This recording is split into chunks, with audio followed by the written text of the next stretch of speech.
Gratulerer med dagen, gutten min. Har du det bra, eller sitter du mekk på sykkel? Hæ? Jeg er ikke ferdig ennå, men blir nok snart ferdig. Ja, men så tar vi bare denne her drillen her og hiver den. Går det greit for deg der? Nei. Jeg ønsker meg ikke en ny sykkel, så jeg vil ha denne. Jeg har sagt jeg ønsker meg en forbannet datamaskin. Hva skal vi av syke jæklig datagreiene dine? Du har jo allerede en spilledås, en Nintendo 35, eller hva søren nå var. Nintendo 64 er ikke at du trenger å bry deg.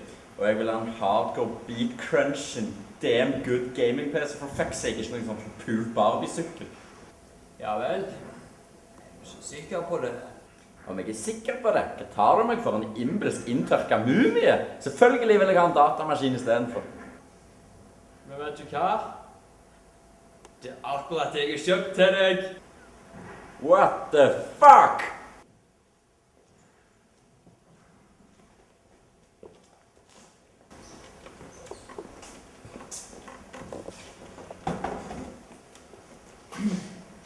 Hva helvete er det for noe drit? Det er jo faen meg en homo-rumpekompis Mac, jo.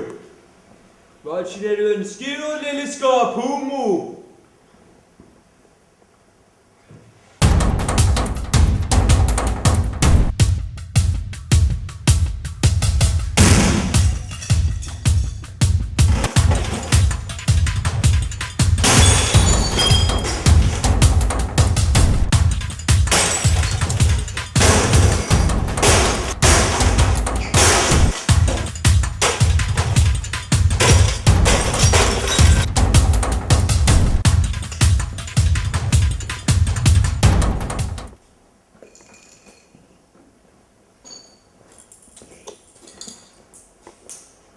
Jeg hadde egentlig tenkt å vente med til du ble eldre, men du er faktisk adoptert.